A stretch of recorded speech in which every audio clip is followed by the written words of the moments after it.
Serious intimate workers on Reddit. What's your approach for special cases of clients, like obviously sad, sick individuals etc? What was the most unfortunate case you've ever encountered and how did it affect you?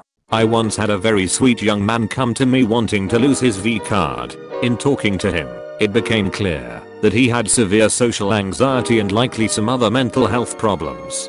He had never kissed anyone romantically or gone on a date. He was an immigrant who had never received any education from his school or parents. He also didn't have any friends. I felt so sad for him. I told him that I didn't think it was a good idea for his first time having coitus to be with someone he just met. I suggested that we just try kissing. He had never seen a vulva before, so I gave a little anatomy lesson.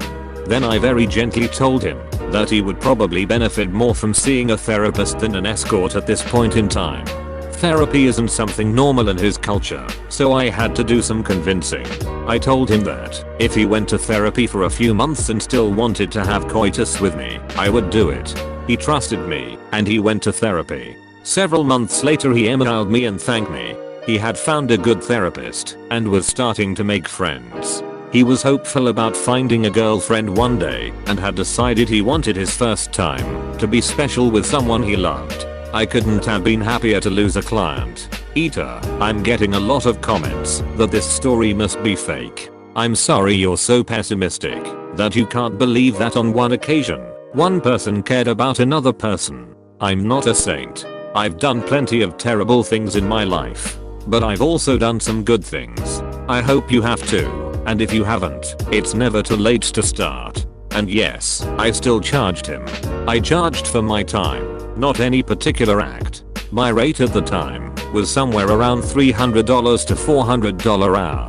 He felt he got more than his money's worth. After our only session, instead of paying $300 to keep seeing me for coitus once in a while indefinitely, he paid a therapist for a little while to help him with his problems and now likely gets to have coitus for free. I worked as a male escort on the side for about 2 years to earn some extra income while trying to get a job in another state. No, we don't get lonely housewives and other fantasy stories. I did primarily parties and very little actual coitus. One of my very rare occasions where I was hired for an actual intercourse session was probably one of most interesting times of my life though, and ended up being my last 4 years. It was a friend of someone I did a party for.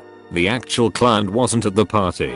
Anyway, she was one of those extremely shy introvert girls. A little overweight, kissless girl who threw her all into her career rather than dating throughout her early 20s.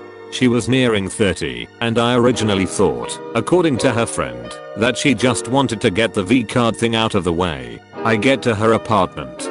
There are anime nude posters, and I brought up that I used to watch that stuff back in high school. Apparently she was obsessed with shoujo anime. I didn't actually know what that was, since I hadn't really followed any of this since Bleach was a thing. We got to talking about anime and Japan in general and all about her favorite genre. She admits she was just going along with her friend on this whole escort thing. I've had that response before, and most of the time it's just a defensive excuse like haha I'd never hire someone, I'm just doing it to make my friends shut up lol. But this one actually felt 100% genuine. Something about this was just way more interesting to me. So instead of tease, foreplay, a whole bunch of licking, and maybe intercourse like usual with these one-on-one clients, I went ahead and offered to go out to dinner first. Something I've only done maybe 3 times, usually with the really nervous girls, but this time I was genuinely curious. It was awesome to say the least. Once she had a few drinks in her she wouldn't shut up, and I just let her lay into me with all sorts of anime, Japan, travel, even furry stuff. I felt like a high schooler again, but instead of characters going demon form and slicing each other up, it was all this surprisingly interesting romance stories and crazy things I didn't even know existed. Dinner ended, we split the bill and hopped in the car. On the way back the dam just broke. She completely lost it emotionally. All those lonely years came welling up. Constantly surrounded by these wild romance anime she watches and manga she reads. We get back to her place and just hung out and talked for a while.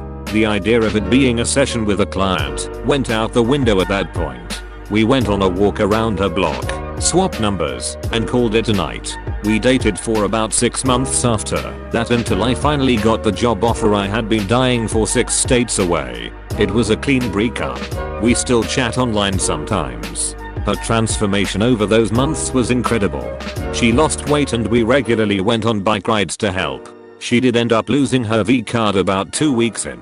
I don't think she was ever the one, but it was probably one of the most positive relationships I had over the years. I also realize that I broke all the escort rules here, but I wasn't ever serious about it. I don't think you even can be as a guy doing it. I also stopped escorting outside of 1 or 2 in the city I'm at now just for fun. Veterans coming home from tour will be out with their boys celebrating, and in a split second a lap dance will go from hot to holding them while they cry. I think the physically close nature of a lap dance that resembles being held triggers something, especially if an emotional barrier is down due to drinking. My approach is to let them be there as long as they need to be, or until my bosses kick us out. It breaks my heart because there isn't anything more I can do. I want to tell them they can come back and cry as often as they want to, and they are safe there, but I think the feelings are just so large that they want to avoid ever encountering them altogether. Only 2 have come back and only one of those 2 utilized it as a safe space. Former soldier here. Drinking alone triggers the peaceful feelings. Now to add the nostalgia of how the world was peaceful before we enlisted, and crying guaranteed. When I was a pro dom I saw all sorts of really sick people, and was a therapist almost as often as a worker, but one guy in particular stood out. He was a cute guy in his 20s, a bit shy and nerdy, and his kink was getting repeatedly kicked in the nads as hard as possible. He begged me to sterilize him, which put me in such a difficult position. I wound up kicking him a few times. He came on the impact of one of the kicks, and then he started sobbing into my arms telling me that he didn't want to be sterile. I tried to talk to him to understand his kink and see if there was a safer way to channel it, but I couldn't fully get through to him. It stood out because unlike a lot of other people I saw, I could tell he was really struggling with his kink and was truly afraid of the consequences. When I was 18, I was a phone entertainer, phone operator.